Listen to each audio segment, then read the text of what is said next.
It's Friday, January 2nd, 2026, and this is the Washington Times front page. Thanks for joining us. I'm George Gerbo.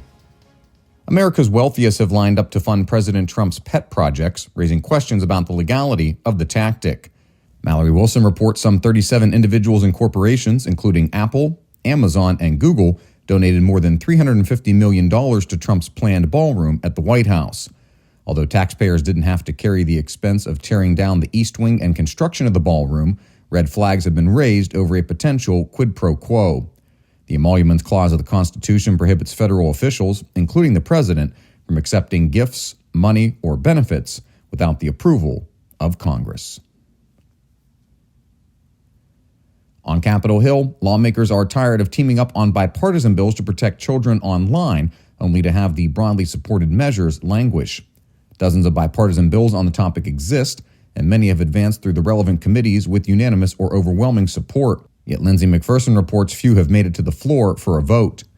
Senate Judiciary Committee Ranking Member Dick Durbin said the panel has approved plenty of legislation that both parties think would change things for the better, and then it disappeared.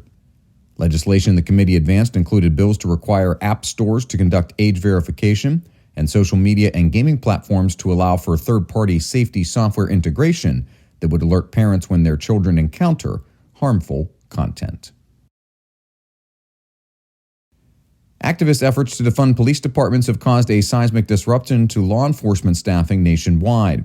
Matt Delaney reports nearly every major city in the country has a shortage of police officers, despite local leaders opening the budget to keep officers and cadets on the job.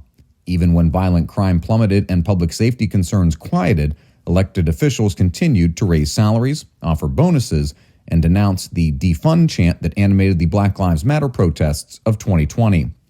Former police chiefs, researchers, and advocates say the fallout is less about pulling money from departments and more about how the movement demoralized officers by tarnishing the work of police. The Department of Government Efficiency didn't come close to achieving the $1 trillion in cuts pledged at its launch a year ago, but it did spur a nationwide effort to streamline government agencies.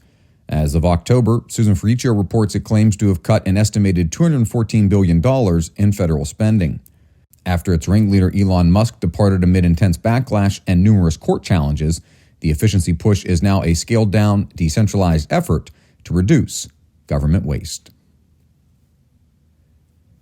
And finally, a U.S. brokered agreement between Azerbaijan and Armenia is reshaping their region despite lingering opposition in Congress. Jacob Bortschafer reports the accords that were signed in August opened transport corridors and deepened U.S. partnerships in a region long dominated by Russia and Iran.